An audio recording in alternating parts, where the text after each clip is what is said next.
Hello, and welcome to the F It Hour, where we express feelings, facts, and fallacies using words that start with the letter F. I'm your hostess, Carla White-Carey, and today in our studio we have Audrea Hickman. She is the mother of Jaron Hickman, and she has chosen her own F word today. Normally I will pick an F word for our topic, but she called me and said, my F word is going to be forgive, and I couldn't argue with that. So with that being said, Audrea, welcome. Thank you. I'm so glad to have you here and allow you to share your story. You know, oftentimes the newspaper, the news media will share your story, and they'll put the angle on it that they want everybody to think or to hear. And so I think it's important that you share your baby story, that you tell your truth and his truth and not what they want the truth to look like. Yes. So welcome, and I'm just going to go right into tell me about your baby. Thank you so much for having me. Jaron, he is my firstborn. Had him when I was 20 years old. He was a leader. He was a great big brother. He was a great son. He was compassionate. He was giving. He was caring, and he was also a bit of an asshole. I was not expecting that, but okay. So our truths are our truths. Right. I just got to keep it real. I don't want people to see this and go, wait a minute, who is she talking about? Right. We don't know that Jaron. How old was Jaron when he passed? He was 28 years old. 28. Yeah. So you had a lot of years with him. Clearly not as many as you would have liked to have had. Right. But you had a lot of years, and my fondest memories are him being across the street from where I used to live, playing in the front yard. And I just remember him being a super sweet kid. As he got older, you know, I didn't see him as often, maybe at the softball fields here and there. But my daughter, Amber, was very fond of him, and to this day still says such wonderful things about his personality. Yes. Yeah. Life. Yeah, life happens. Life happens. So as you say, life happens. How did life happen for you? I think that life happens in sometimes the most unexpected ways. I relocated here to Ohio. I'm a native of Indianapolis, Indiana. Okay. In 95, Jaron was about 3 years old, I think, when we moved here. Because his dad, Rod, is from here. And things were pretty simple for us for the most part. We were a young couple, had a child, and our lives pretty much, you know, revolved around being in our 20s and taking care of raising a son. We did the best that we could. I was very active in church, and I made sure to keep Jaron in church in Christian daycares and Christian schools for the most of his life. Okay. So that speaks to who he was at his core, his character. And then as they get older, you know, things change. And as we were saying, life happened to him, making choices. But before that, I want to go back to just even maybe as when he was younger, like you said, he was a fun kid, always laughing, joking, happy. Was he a prankster? He was. Yeah, he got that from his dad. I believe it. Yeah, Rod is the comedian. Right. He's Mr. Funny Man, Mr. Silly Man, and Jaron very much took after that. Okay. I have that witty humor, but I'm definitely the serious one. Okay. So he got a good mesh of the both of us. Nice.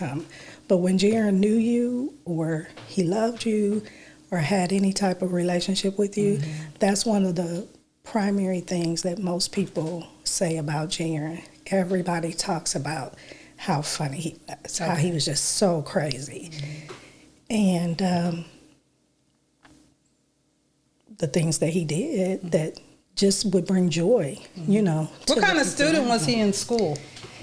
He was so smart. He was very studious. He was just naturally gifted. He was pretty much an A student most of his life. He slacked off a bit when he got in high school. Girls. Yeah. The distraction. His life changed when he went to Walnut Ridge. Right. That was a whole different atmosphere, a different element from him. Yeah, going from Christian to Columbus Public. I bet that was a big change. Yeah. So what type of big brother was he? He was a tough big brother. I bet Jada caught it. She did. Being the baby, I bet she caught it. Oh my God. She did catch it, but they are a lot alike. Really? So they bumped heads a lot. Oh. I'm actually thinking of the first time that Jaron moved out involuntarily was because of an incident between he and Jada. Okay. And, he was 14 years older than her. Oh, wow. And I remember not exactly what happened, but we were all in the kitchen. He was sitting at the table, and I was at the sink. And she was picking with him and whatever she was doing. And he would, as a lot of times, he didn't want to be bothered because he was only child for like 8 years. And he went from being an only child to being a big brother of multiple siblings. Right. So sometimes he would be in his moods. He just didn't want to deal with people. Well, she just kept at him.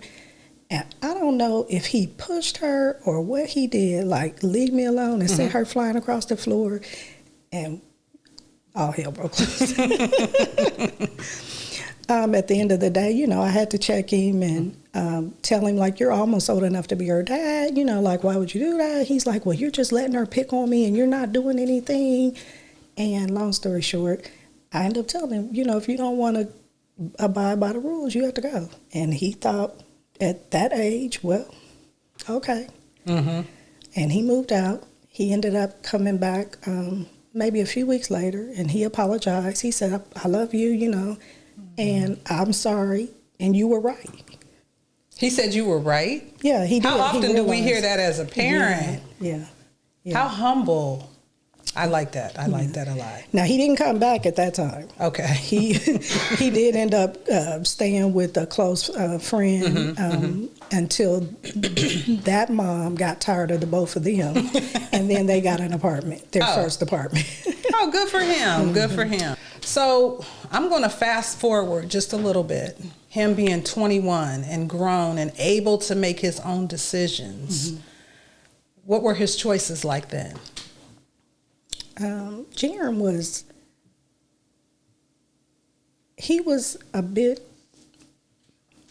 a hustler. Okay.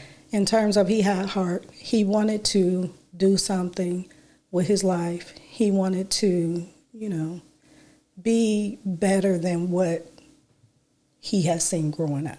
Understood. He wanted to do more. Understood. And we wanted that for him. However, his although he was very studious and made good grades overall, he was very athletic. So he was always in sports from the time he was like 5 years old. He didn't get a scholarship or anything like that to school. And we weren't financially able to send him to school. So that was a bit of a sore point between us. And there came a time when he was about that age, 21, 22, and things weren't going the way that he wanted them. I said, hey, I did everything that I knew to do. I did the best that I knew to do. And you have to take some ownership. True. You knew that, we don't have money to send you to school. I got loans for him. I did what I could do. But at the end of the day, it falls on you. Right. Whether you choose to do whatever you can to go back to school. And he tried a couple of times. He went back. It didn't pan out in terms of the financial piece of it. Right. So he ended up back home. When he came back home, he got into that lifestyle of, I'm going to do what I can do to make ends. Well, let me backtrack. That didn't happen immediately. Okay. He was working various jobs. He had worked at JCPenney Outlet. He worked at Boar's Head. He ended up getting stopped by the police. and he had a loaded gun in the car. Oh. And that was kind of the beginning of his new life, if you will. Think of how that situation all by itself could have turned out. Yeah. Because we see it every day somewhere around the world where a kid, a black man, a black woman is getting killed by the police. Wow. It really goes a lot deeper than a lot of people know in terms of that. And I want to preface what I'm about to say with the fact that I respect the police. I appreciate and honor the good officers that are out there. I agree with you. I respect them. So, with that being said, not all of them are good. Not all of them have the best intentions or pure motives. And I say that because, yes, my son, he was actually at a club. He had left the gun mistakenly on the floorboard of the car. And I guess the officers were just checking cars with flashlights at the parking lot, and they saw the gun. So when he came out of the club, he got in the car. He realized that he had left the gun. So, of course, he, put it away before he proceeded to drive off. Well, as soon as he pulled out of the parking lot onto the street, he was surrounded. He said, "Mom, it sounded like something." He said it seemed like something out of a movie. They were, cursing at him, yelling at him, telling him, "Get out the car, get out the car, get on the ground." He was very handsome, clean cut, well spoken. Yes. And he's like, "Excuse me, what did I do? May I ask why you're pulling me over?" "Don't worry about it. Put your hands up." They're yelling at him. This is what he conveyed to me. He's on his knees, and they have their guns drawn, and he and his friend, and they searched the car and found the gun. But it wasn't until everything came together later that we realized they did that because they had seen the gun when they were searching the cars. Not searching, looking through the cars with flashlights. And they had ran his tags and saw he didn't have a CCW or whatever. But in my opinion, as I tried to, explain to the attorney that he ended up getting, they didn't know if that was a real gun, a toy gun, a loaded gun, unloaded gun. He hadn't committed a crime at that point other than they assumed. Well, that started his record and him having a different outlook with the police. At that point, he was actually talking to a recruiter, getting ready to go to the Air Force. And when they did the background, that hold that came up, because I forget what it's called, but I guess when they don't file charges right away and they hold it for a year or however, I don't know what it's called, but you know what I mean? So it had been almost a year or so at that point. And the Air Force said, the recruiter was like, "Hey, you have a flag and there's a case or something." And he's like, "What?" He had kind of forgotten. Well, since nothing had happened and come nothing had happened. Lo and behold, he had to go to court.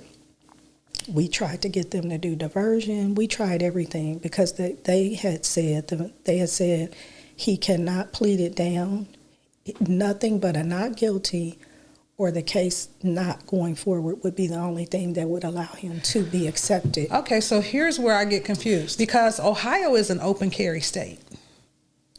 I don't know if it has always been 7 years ago. I don't know. 7 years we're ago. going back about 7. About 7 years ago. Actually, he would have been 30 this past January, so that would have been more almost like 9 years ago. Okay, but even with that, when they initially saw it, it wasn't concealed. It was out in the open. Right. So it wasn't like he was concealing it now, maybe after the fact when he realized he left it out there. Right.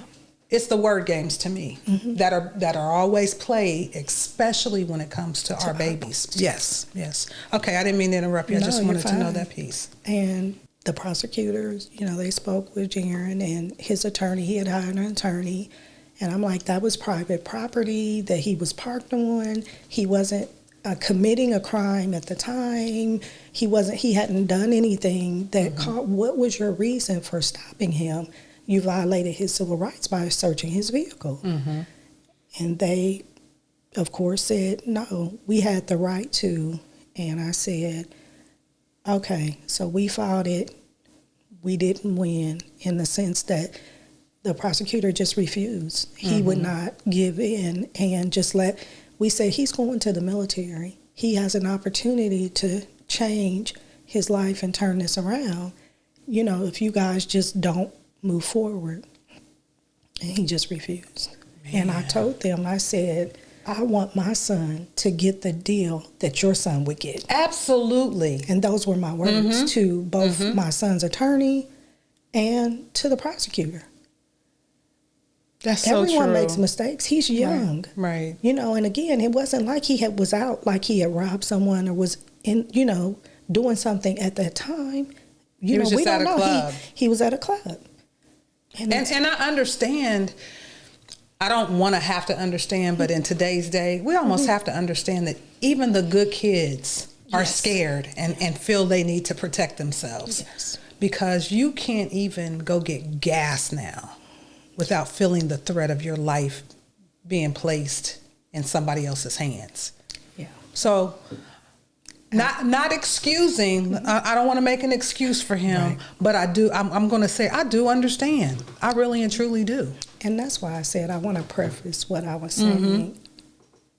I know that others could look at this and say, oh, she's blaming the police. No, I'm not blaming them, but their actions were not in line, in my opinion. I think that so often they feel like the ends justify the means. Absolutely. Well, we found a black man with a loaded gun in the car, so he must be a criminal. He must have been doing something, had just done something or getting ready to do something. So they didn't give him that grace. He didn't get diversion. He didn't have, and he ended up pleading it down to a misdemeanor. But at that point, police would get behind him. He lived near Whittier and Berkeley. He got pulled over all the time. For what reason? I know, because they would run his tags and they would see, oh, this person has a gun charge. And they would just pull him over. They would make up reasons to search. They would either search him and they didn't care because I felt they knew there would be no consequences. Or they would say, oh, you got an open container. Now, Jaron wasn't a big drinker, and especially not like drinking and driving. And the last time I remember him saying, they said, oh, you got an open container back there. He said, where? Like what? Well, the two officers, one was on the passenger side and one had come to the driver's side. And he got out of the car, and at that point, he had a gun on him, and he just handed it to him because they had stepped him out of the car, and they were going to search him and search the car. That was the second time, and he just cried. He said, "Mom, I'm so sorry." But he basically felt like he was at a point that he didn't have a choice because of his choices, though, that his choices led to him being in that situation where he had trouble finding a job, one that he wanted. One that would sustain him. One that would sustain him, that he thought, and because he knew he was better than that. He knew he was better than the choices that he had made, yet he didn't see a way out. He basically felt boxed in to follow the path that had been so laid. Unfortunate. Yeah. And unfortunately, like we see that with our young black men. And Jaron's situation is different than what some would discuss. Jaron came from a two-parent family with a Christian background, with a loving extended family. Yeah. And so we raise our kids to the best of our abilities. And we want them to be better than what we lived. Yes. But we can't choose their choices for them. No. And we can't choose their friends, which today seems to be very influential. Mm-hmm. Mm-hmm. But it's not like we didn't give them the tools to know the difference. So with that being said, he was a young black man who made some bad decisions. Right. Didn't make him a bad person. He just made some bad decisions. Who hasn't? Right. And then he had to be stuck with those decisions and the consequences behind them. Absolutely. How unfortunate. How unfortunate. And in that, that's where my word forgive may not be what would come to mind immediately when people hear that, but I had to forgive myself for feeling like I had failed my child. Mm-hmm. I had to forgive myself for the mistakes that I did make being a young mom. No, I wasn't like out there by any means, but we were a bit dysfunctional at times, most of the time. Mm-hmm. And sadly, Jaron grew up kind of in that tug of war between his dad and I. Mm-hmm. And I think that caused some issues. Compared to what other people have seen or experienced, it may seem like nothing, but I think everything that we experience in our lives, it molds us into the people that we are. True. And so with that, Jaron had he was funny, he was loving, but he had a bit of a hardness to him, a bit of a tough exterior. Was that who he became, or was that a put on? I, as his mother, feel like some of it was a put on, but being a bit stern myself, I think some of it was learned behavior. Okay. I was pretty hard on him. We were hard on him because I had high hopes for him, high expectations. No one thinks that, most people don't raise their kids that, oh, I want you to grow up and be a drug dealer. True. Or I want you to grow up and do, But look how whatever. easy the streets make that lifestyle look. It does. It's, the flashiness of it all, the cars, the jewelry, now we see on Facebook wads of money and the girls. And so it makes it look like, I guess I could compare it to when I was a kid and I used to see the pimp life and how, the fur coats and the Cadillacs and how they made black men look back then. And maybe it wasn't all how they made them look. Some of that was what it was. So moving forward, here we are. Now we deal with our young black men and some young black women who that lifestyle of drugs just looks appealing and easy. It's a no-brainer if you have the finesse to be able to do that. And he had the finesse. I think so. Yeah. And I think he definitely had that ability to live a lifestyle. Jaron was not flashy by any means. Okay. He was not. If anyone were to see him or engage with him, they would never even think, this kid sells drugs. They wouldn't think that. He didn't carry himself in a way. And I think he really saw it as a means to an end. He didn't see it as this was a lifestyle. That he planned to live. He was working to use that to do other things. How'd that make you feel as a mom? I would love to ask Rod what that looks like for him as a dad, but how did that make you feel as a mom, knowing what he was doing? It hurt me. And that's another way, again, of me having to forgive myself. Because at some point, I knew, I don't even know when I became aware, but at some point I knew. Okay. He would make Christmas or birthdays, any holidays for us special, for all of us, the kids. And he didn't have a job anymore at that point. So it was like, well, where are you getting this money? You know? So it was the thing, like, yeah, you know, as parents, we know certain things about our kids, but he wasn't one that was flashy and into trying to show off or show what he had or any of that. And the kids, his younger brothers and sister, they thought he still worked at the warehouse. Okay. They really did. They didn't have any idea. And that's kind of good. I mean, Yeah. that they still were able to hold their brother and that big brother who makes things happen. Yes. Not knowing how he was making things happen. Right. And that's the other part that I said. That saddened me because it came a point that he felt like he had to do that, not just for him, but he's like, I have people depending on me. He created a lifestyle that had to keep up. Yes. Yeah. Okay. Now, if you don't want to go into this, we don't have to. But can you share whatever pieces are okay to share with the phone call, the day you got the call, the day life changed for everybody?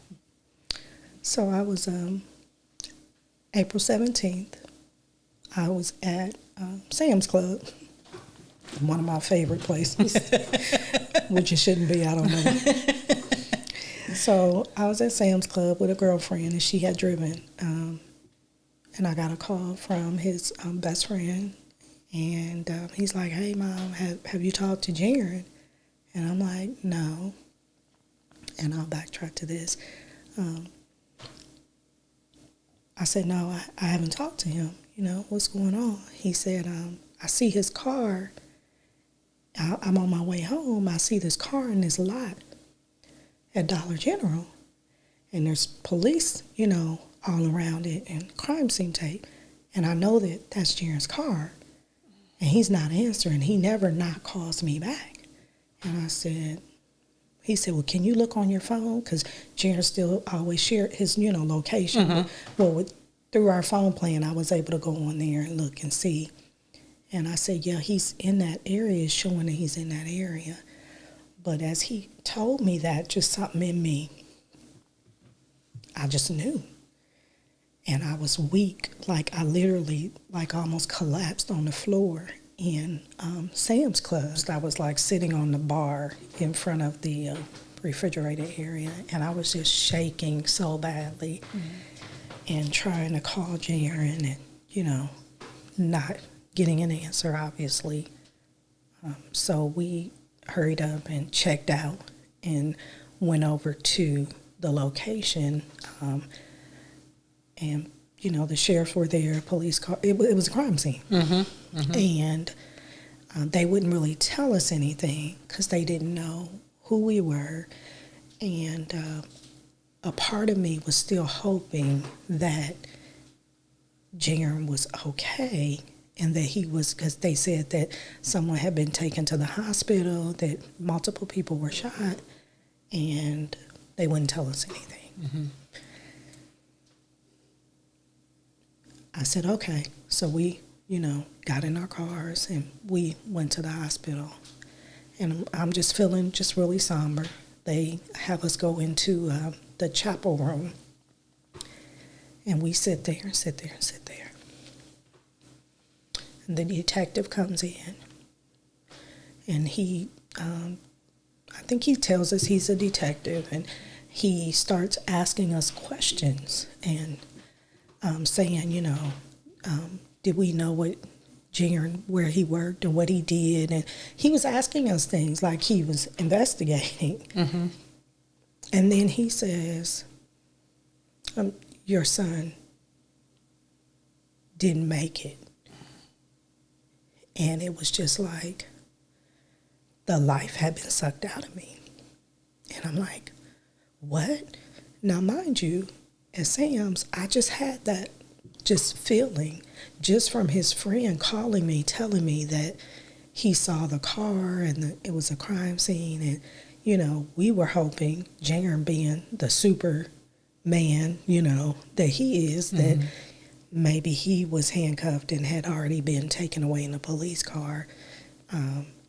And then, of course, we were told different, that they were transported to the hospital, but they did not tell us that he had passed until that detective came in.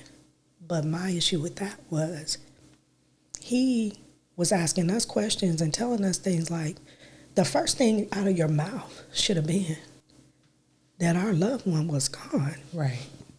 You're worrying about asking, do we, know where he lives? Things that didn't matter at that point. Things that really did not matter, not to us. Mm-hmm. And our lives have never been the same, truly. Not mine, not Rod's, not the kids. Because he was such an intricate part of our lives. Absolutely. So when you told me that you wanted to use the word forgive, do you forgive Jaron for his choices in life? I do. And that's the thing, I had to. And leading back to that forgiveness piece, this is personal, but I'm a person that likes to be, open and transparent. I believe that it will help someone else as I move through my healing process. But we had a family disagreement. It was bad, and we had not ever really had anything to that magnitude, and it really started between the kids. The two younger boys. The baby boy was in his feelings about something with his older brother. He took to social media to, as they often do nowadays. The other brother was hurt by it. He went to Jaron, his big brother, for advice or to vent. Mm-hmm. And Jaron checked, you don't do that. You don't put family business, on social media. And whatever else he said, being the big brother / thinks he's everybody's dad. And it kind of just went left from there. Mm. And so, as a result, that's the short version. But as a result, I told Jaron, you were wrong. You should not have gotten involved. Brothers have disagreements. They would have worked it out. But now he feels like you chose one brother aside. Mm-hmm. And Jaron did not agree with me. He felt like I was babying them. You're babying them. You always let them get away with things. You let them do da-da-da-da. Mm-hmm. And again, the conversation went back and forth, and it wasn't nice. And Jaron had never spoken to me like that. And we didn't talk. That happened in, I think, February. We pretty much talked every day. Either he came over, he called, or we text. We interacted. We communicated every day prior to that. And it was going into now over a month. And people that knew us that were really close that I had shared with, they were dumbfounded, like, oh my God, Audrea, like, you have to talk to your son. You have to forgive him. You have to, apologize. And, apologize. He owes me an apology. Mm-hmm. Like, I don't have to, held on to that. Didn't, and I thought to myself, well, I guess I'll get my apology on Mother's Day, because he's going to make sure his mama is good. He always has. So I guess I'll just wait him out, stubborn, prideful. And Easter, I think, was like the 12th. Jaron hadn't really been over much. We had kind of talked a little bit, a couple times, but it wasn't the same. Mm-hmm. You could tell that, neither of us had apologized. Mm-hmm. But he had came over, and everything was put away, cleaned up. And he fixed his plate, and we sat at the table. He his dad, and I think Jada. And we were sitting at the table laughing and talking the way we do, and pulling up videos on the laptop and videos. Oh, have you seen this one? Have you seen this one? And just laughing. And we just really had a good time. And 5 days later, my baby was gone. And I feel like that was God's way of mending, knowing what was in the future. But I still hadn't fully forgiven myself that I let that pride, because I'm so quick to forgive other people and give people, chance after chance. And yet with my own child, I didn't do that. I was doing that tough love thing, and I have regretted that greatly. As a parent, you have to know there's no right or wrong in what we do. It's all learning. Yeah. Every day, grown, babies, pregnant, every day is a learning lesson for us to fix it the next time. Yes. And so I pray that you're not too hard on yourself, because there's so many spaces that this could take you in. Yeah. I'm so grateful that you chose the word forgiveness, Audrea, because when you said forgiveness, I thought this was forgiveness for somebody else, the streets. No. I had no idea what you meant when you said forgiveness. None. How incredible is it that you're holding yourself accountable for that forgiveness piece? That's God working on your heart. Yeah. And how critical is it? Because as you forgive yourself, you are able to walk into spaces to share this testimony with other people who maybe haven't even reached the place that you're at now with your own personal forgiveness. And so I think to myself, I'm so glad that we are sitting here today and sharing this, because it's a piece of that healing. Yes, it is. So when we talk about healing, have you found a healing space, a group of women, family, your own personal space? Is there a space that you go to heal?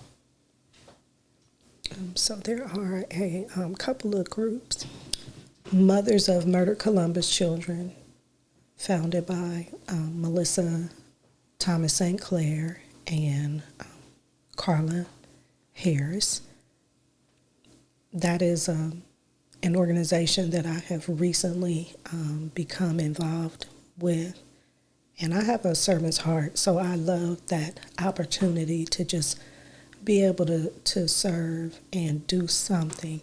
I haven't quite figured out what my niche is, or really even fully what the purpose is yet, but I do appreciate that organization as well as Mothers in Healing. And they are two very different organizations, two very different purposes and what they bring to my life. But I do appreciate being able to just be myself, cry, be angry, or be happy, whatever it is, and know that in those spaces with those women that I'm not being judged. I saw some pictures of you on Facebook, and you guys look like you were having a good time. Yes.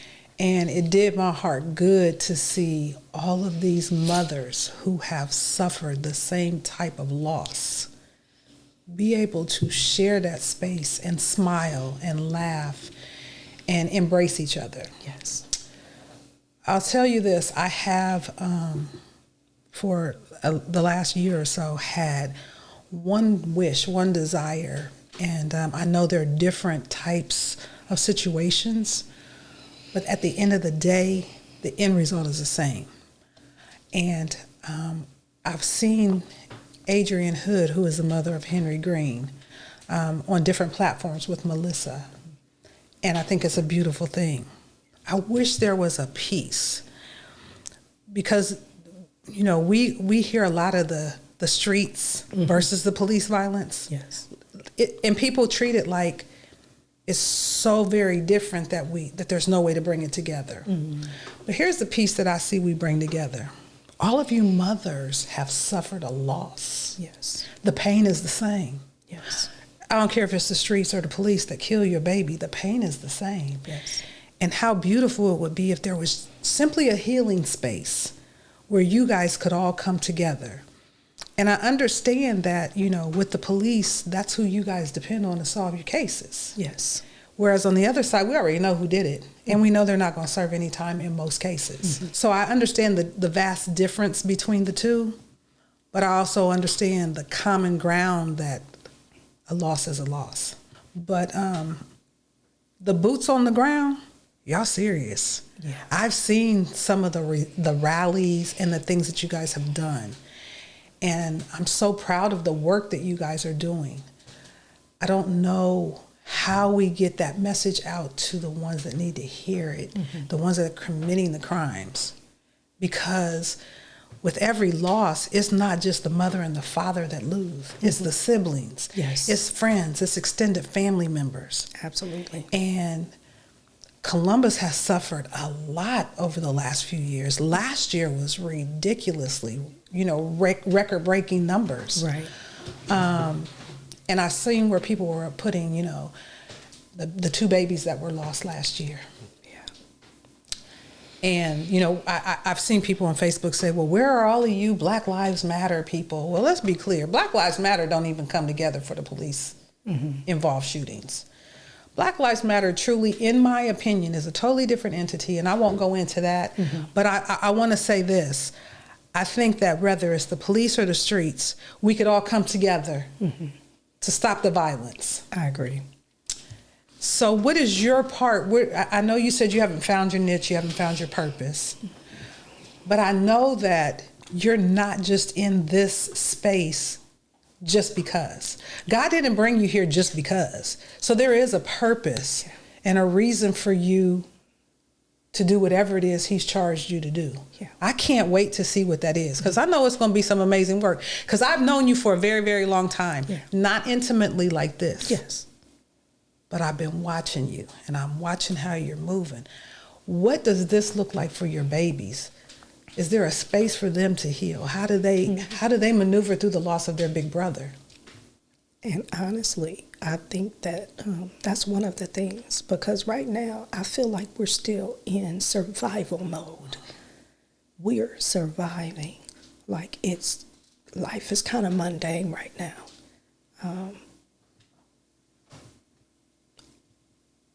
I just do. I feel like we're surviving. Like we're waking up each day, just making it Just going through the motions. the day, going through the motions. And I want so much more for them. So in my heart, I feel like whatever God has me to do, I feel like it will be probably geared toward youth, or like you said, siblings. Jaron did leave a legacy. And regardless of his last couple of years of his life, that did not define who he was. Absolutely. And that's what I have to keep telling myself. He had a purpose. And anyone who knew him, that loved him, that purpose just shined through. And that did my heart good to know that. But back to the kids, they're struggling. Are they? And kids aren't always so good about saying, you know, I'm hurting. I'm hurting. Or they may be hurting, and I can see it as a mom, but I don't know what to do. I'm doing what I can, like I said, with MOMCC and Mothers in Healing with Crystal Turner. I really, really appreciate that, because not all of us will go to counseling or seek out counseling. And the Mothers in Healing group, she provides that peace. That's where the organization is so much different. Okay. In terms of not as much a boots on the ground, but dealing with your spirit, man, dealing with you being able to talk about how you're feeling, and even having a licensed therapist available on the calls when we have those meetings. Nice. And that's been a huge help to me. Sometimes we don't know what you need, you know? Yeah, sometimes I don't know what I need to tell someone. I was going to say, because you may not know. And so I'm so sure that there are people who would be willing to get involved to help, but we don't know what kind of help that looks like to you. So if you ever get to that place, and I know you will, and I know it won't be long, where you can say, here's my purpose, here's what I need, you know you can call me, and I'm going to make sure it gets out in the airways. I appreciate This is what Audrea wants to do, and I need all of y'all to get involved. Because that's what it takes for us to make that necessary change, is for everybody to get involved. You bring the call to charge, and we're going to be right behind you, making sure that it happens. So I'm going to touch another piece, and if it's too sensitive, by all means, let me know. But I know last year, you guys were having a vigil for Jaren. Yeah. And once again, it was tragic. Yes. That has been an ongoing battle. God has been so faithful, though. He truly has been so faithful in the midst of all this, just keeping my children, my family safe. And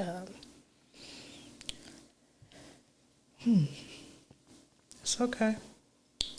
It is, I had to forgive myself again there, because I was like, God, did I miss you? Did you tell me not to do this? And I did it anyway. Like, God, I never would have had a vigil if I had even the smallest thought that they would do something so evil and horrendous. I would not have. And so that hurts me to know that an innocent bystander lost her life. She wasn't even at the vigil. She wasn't a part of the vigil. We did not know her. And let me say her name is LaToya Carpenter, is what I learned, you know, like everyone else. But we did not know LaToya. And I haven't spoken with her family. I haven't reached out to them. And although I know I'm not responsible, I do feel a sense of remorse. And all we were really trying to do was just honor my son and his life. And in the midst, a person was murdered and 5 other people were shot, even children that had to have surgery. Oh. And for what? That day that my son lost his life, on April 17, 2020, in that Dollar General parking lot, he made a choice to be there. And the young man that gunned him down made a choice to be there, and made a choice to chase my son down and to shoot him and take his life. And the other young man that died in that incident that my son shot, they all made choices to be there. Correct. People have to learn to bear the responsibility for their choices. And you're out here trying to have retribution for what? Yeah, that's the piece I don't understand. That's the part that doesn't make sense to any of us. Mm-mm. My boys aren't in the streets. They weren't present when that whole, terrible, tragic day happened. They weren't involved in it. And I would say more, but I won't, just because my sons are very private, and I don't even want them to feel some kind of way with some of the things that have been transpiring up to that day.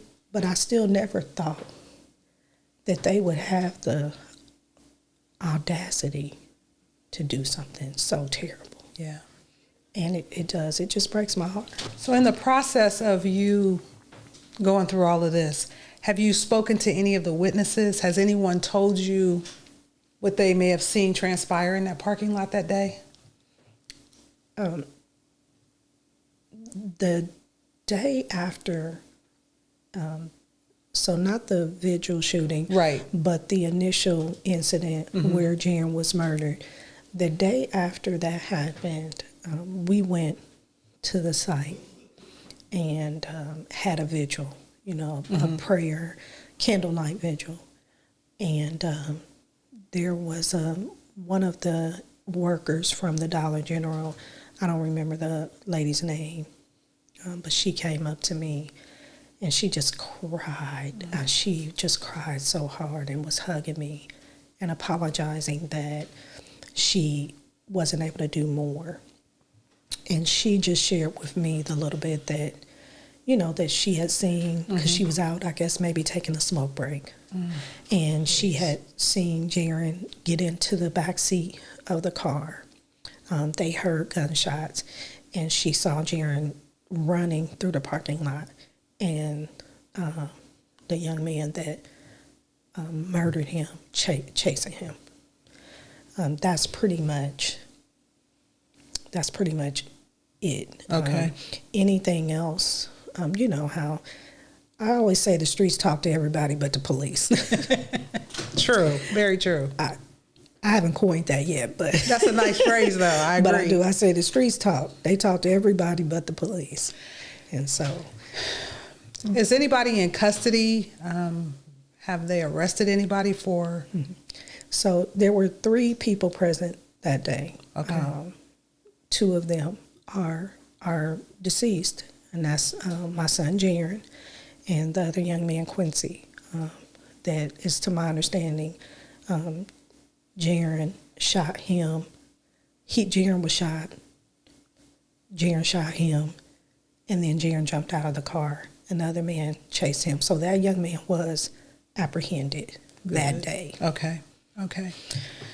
So, those are I worry about those type of situations because oftentimes, like you said, the street talks to everybody but the police, who needs to know. Right.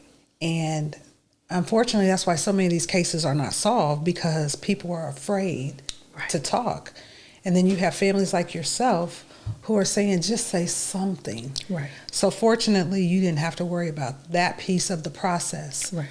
I remember getting the phone call, and it was so unbelievable to me, because again, I lost track of you guys, except for Facebook, Right. But Facebook to me is not real. We let people know what we want them to know. Right. So when my daughter Amber called me and shared what had happened, it was so unbelievable.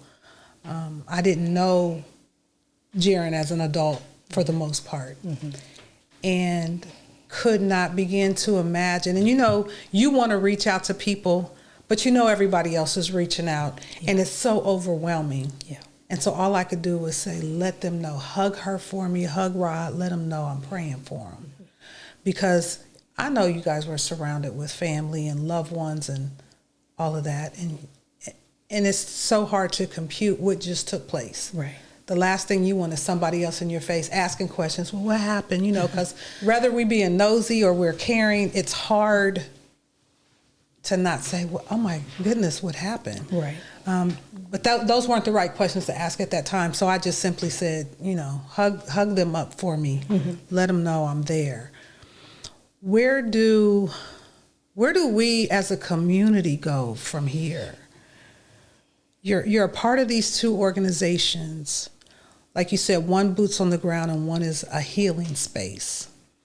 And it seems so unfortunate that every time we turn around, there's another mother joining that involuntary club. Right. What do you want to see? Where do you want our community to go? I want our community to go to my effort word, a place of forgiveness. Excellent. A place of forgiveness. And I think sometimes they don't love themselves. We don't love ourselves. I'm part of the community. we don't love ourselves sometimes, so it's hard for us to love our neighbor, to love our brother, to love our sister. But if they would just take a moment, you know, both young men that died that day clearly were loved, regardless of their choices, regardless of what they were doing or why they were doing it. They were loved. Somebody loved them. Right. And so to look at those situations as we don't want someone else to hurt the way that we're hurting. But sadly, instead, they're just out here running around like F it. We want to try to make them hurt even more than what they're already hurting. And that's not the right response. And for what? I just keep saying it for what? These little bit of coins, whether it's a stack, a few hundred, a watch, some shoes, whatever it may be, your life is worth more than that. Yes. Yes. And they have to understand that when they get out there in this gang, the streets don't care about you. Mm-hmm. And sometimes it's even the ones that they're out running around with. True. You know, that may be the ones that end up taking their lives or being responsible for their lives being taken. But if they would just really take the time to love themselves so that they can love someone else, I think there would be a whole lot less killing. Yeah. And people they feel like they have to be hard. They feel like they have to be tough. And I can even touch on that with Jaron. I share this story a lot. He used to get so mad at me for sharing this, but I just think it's so true. A lot of people that knew Jaron, especially his peers, his friends, and the young adults that knew and loved him, they obviously saw a different person than I saw as my child, that I knew, that I raised. And I say that because Jaron was an only child for 8 years. I shared that earlier. And he grew up a fun-loving kid. You know, he just loved to laugh and have fun and play. And like most people and kids, he wanted to be accepted. He didn't have a lot of people to play with a lot of times, but he made friends easily. Mm-hmm. And so Jaron would get picked on a lot. Really? When he was young. I know, right? Yeah. So when he was younger, we lived in Woodcrest Apartments. And Jaron, it was maybe a couple of times too many for me, that Jaron would come in the house and he was crying, "Mommy, they said they didn't want to play with me. Mommy, they said that they were having more fun until I came." And that's the part he hated. He would just look at me like, "Why are you always telling this story?" Because it's true. And it speaks to who he was at his core. Mm-hmm. And I was telling Jaron, if they don't want to play with you, so what? That's their loss. And he was able to remain that fun-loving, innocent child. But also what that developed in him, I had to tell him, you have to learn to fight for yourself. Not that you out here like you some kind of goon, but never allow yourself to be mistreated. Yes. Or I said, if people can run you in the house crying or send you home, I said, you're going to be the joke of the neighborhood, of the apartment complex, because he couldn't go outside the complex. But little did I know he was doing that anyway. But they going to take turns to see who can send Jaron home crying.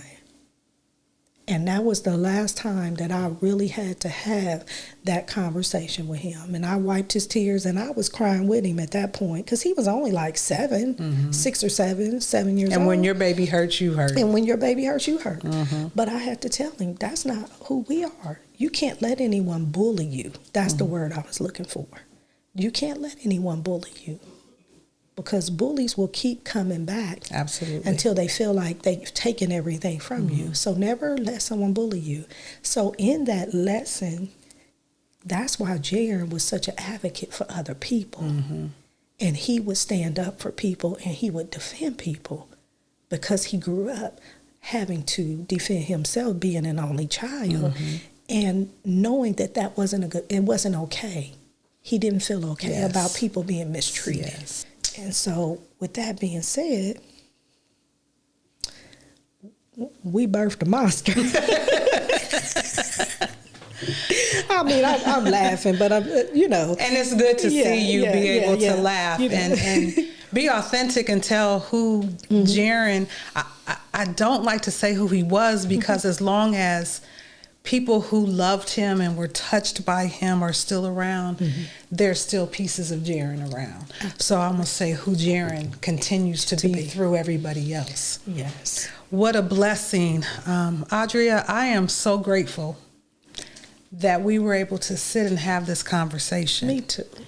And anytime you want to come back and expound upon Jaron, if there's any new developments that you want to share, when God gives you your purpose in this movement, please call me and come back and let's chop it up some more. You have opened my eyes to who the man Jaron had become. Because I knew Jaron the kid, the cute little kid with the smile. You know, that little phrase is the smile for me. Yes. That's how I will always remember Jaron. But in the process, I definitely want to keep you, Rod, your children, and the extended family and friends in prayer because this is still, like you said, this is still new, still fresh. It's still the beginning of your journey to learn how to navigate through life without him, but with him here. And so I will always be here for you and with you. You can call me anytime. But I love that you're here and I love who you are. You have opened my eyes to a new way to use the word forgive. So thank you for being here. Thank you so much I love for having me. I love you more. And this was the F It Hour. And I'm going to say we're not out, but we'll be back. Thank you. Thank you.